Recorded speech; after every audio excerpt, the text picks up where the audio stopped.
¿Qué tal, mis amigos? Me gozo en saludarles y para mí es un privilegio que podamos estar en esta segunda clase sobre las profecías bíblicas. Estamos estudiando el libro de Daniel y como dije la semana pasada, vamos a dedicar los primeros capítulos a estudiar el contexto del mismo para nosotros asegurarnos que lo que está allí registrado es palabra de Dios, que lo que está allí registrado es la voluntad de Dios para nosotros, que esas profecías realmente representan lo que los cristianos decimos que representan.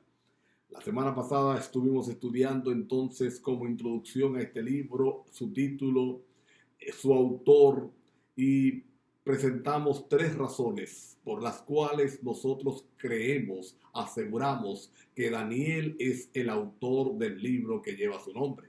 Sin embargo, vale la pena que hoy estudiemos entonces lo que la alta crítica ha presentado como objeción a esta postura, para que nosotros no solamente la conozcamos, sino que nos ayude a entender cómo defendernos ante esos ataques que serán más frecuentes a medida que pase el tiempo, serán más frecuentes a medida que nos acerquemos al tiempo del fin y que usted y yo necesitamos estar seguros de lo que creemos.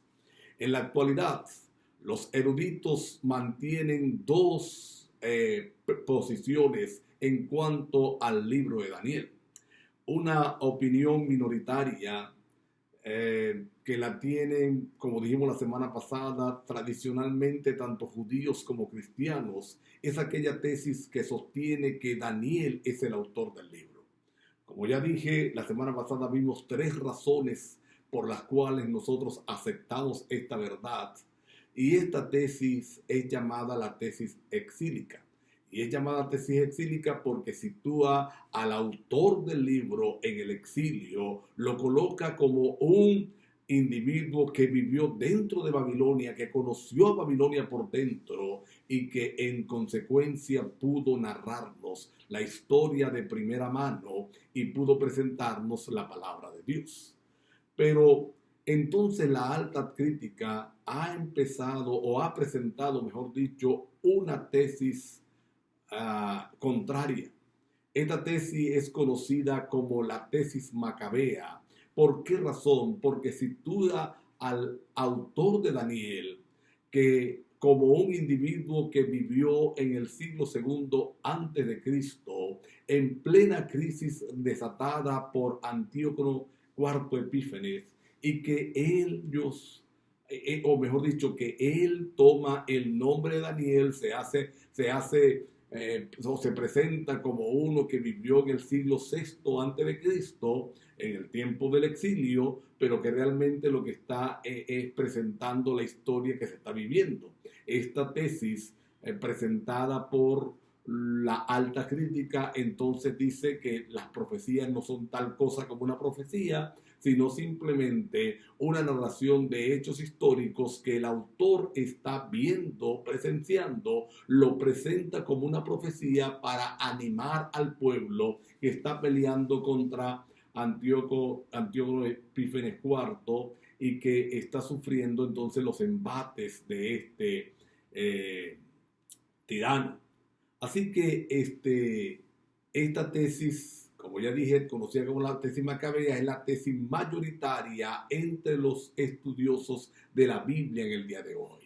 Vamos a mirar cómo es que esta tesis surgió y cómo se ha ido cambiando en el tiempo. Fíjense que en la exílica seguimos manteniendo la posición. Daniel es el autor y nosotros creemos que Daniel es el autor. Pero la tesis macabea entonces nos dice que el autor fue un hombre, fue la primera presentación, fue un hombre que vivió en el siglo segundo. Luego esa tesis ha sufrido algunas variantes y otros eruditos entonces han dicho que ha sido un libro que fue escrito desde el exilio, pasando por varias etapas y que el último editor del mismo fue alguien que vivió en el segundo siglo en plena crisis contra Antíoco Epífanes. esta tesis echa por tierra la evidencia que encontramos en el mismo libro, donde Daniel se presenta como el autor y Daniel dice quién es el que escribe ese libro que está allí. Ahora, vamos a mirar tres razones por las cuales estos eruditos de la alta crítica sostienen la tesis macabea, y vamos a mirar cómo nosotros podemos entonces desprestigiarlas, desecharlas y volver a la senda antigua, creer que Daniel es un libro escrito por Dios o inspirado por Dios. La primera razón por la que ellos sostienen que no pudo haber sido un autor del siglo VI antes de Cristo, que no pudo ser alguien que vivía en el exilio el que escribe el libro, son las supuestas inexactitudes históricas que el libro presenta. Ahora, mira qué cosa tan extraordinaria, porque todos los descubrimientos arqueológicos posteriores, los descubrimientos arqueológicos modernos, han demostrado todo lo contrario. Han demostrado que la historia presentada allí o el contexto cultural presentado en el libro de Daniel es correcto. Y al contrario, estos descubrimientos arqueológicos han puesto patas arriba a esta tesis macabea, porque resulta que ellos se amparaban en que, como se perdió la historia, no había razones válidas para creer que lo que ahí se decía era cierto. Ahora, al descubrir estos hallazgos arqueológicos, entonces la conclusión es contraria. Tuvo que haber vivido en Babilonia para conocerla. Tuvo que haber vivido en Babilonia para que pudiera familiarizarse con aquellas cosas y presentarlas en forma tan natural. Así que esta primera razón que presenta la tesis macabea está fuera de lugar. No hay ninguna inexactitud histórica en el libro de Daniel. Los descubrimientos arqueológicos modernos han demostrado que Daniel sí existió. La segunda razón que ellos presentan, la segunda razón que ellos tienen, es el supuesto uso por parte del autor de términos de procedencia griega y persa. Vamos a mirar esto. En primer lugar, Daniel fue un funcionario del imperio persa. Si bien es verdad que él era judío de nacimiento, vivió la mayor parte de su vida bajo el imperio babilónico, la historia escrita en el mismo libro nos dice que Daniel entonces fue parte de los funcionarios del imperio persa. Así que el hecho de que use algunas expresiones persas da seguridad en que sí ocurrió lo que dice allí. Ahora, hasta hace poco, relativamente unos 50, 60, 70 años atrás, los que exponían la tesis macabea decían que habían 15 expresiones griegas en el libro de Daniel y que no podían haber esas expresiones allí porque aún no existían los griegos, o los griegos todavía no eran la potencia mundial. Por esa razón ellos decían o aducen que el autor de Daniel tuvo que haber sido alguien posterior al tiempo que presenta el libro. Pero hoy, los descubrimientos arqueológicos en la parte lingüística han demostrado que solamente de esas 15 expresiones supuestamente griegas, solo 3 pertenecen a Grecia.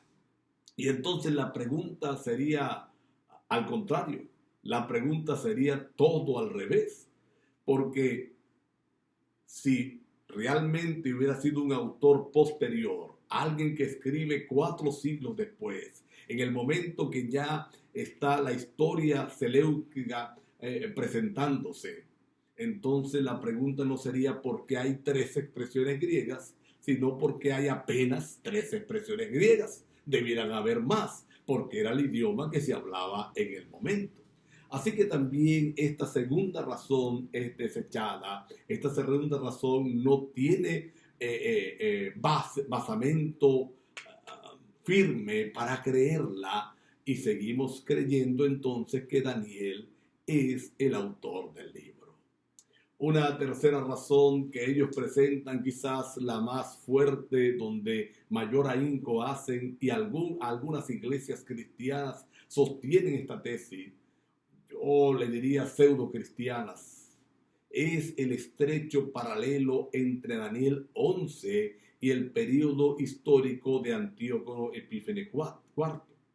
Ahora, si bien es verdad que hay algunas cosas que parecieran ser iguales, que parecieran tener semejanza, pues mira, son más las desemejanzas que vamos a encontrar en la historia, que son más las desemejanzas que tendríamos que ignorar o pasar por alto para seguir insistiendo en esto. Porque la historia macabea, la historia de Antíoco Epífanes, los historiadores no se han puesto totalmente de acuerdo en cuáles fueron los acontecimientos que ocurrieron. Hay versiones diferentes, y en cada una de esas versiones vamos a encontrar diferencias con el relato que aparece en Daniel 11, y entonces entendemos que Daniel 11 simplemente es una profecía dada por el Señor que nos lleva al tiempo del fin, que nos lleva al tiempo que estamos viviendo y a la gloriosa venida de Cristo Jesús.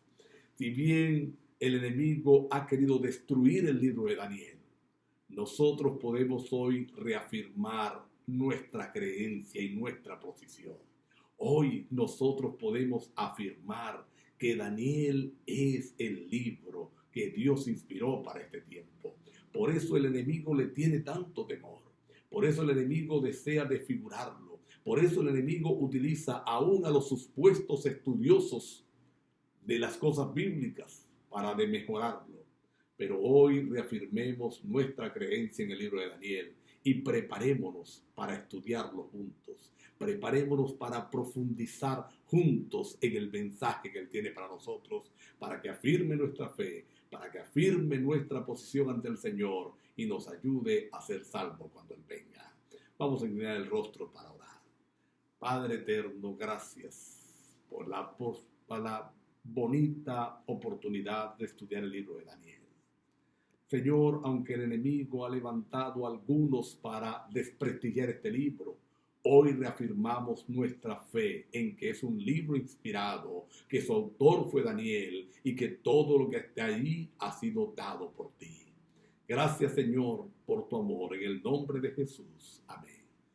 Mis queridos amigos, mis queridos hermanos, bendiciones, Dios les bendiga, y estamos a la orden para cualquier pregunta por este medio o por el personal.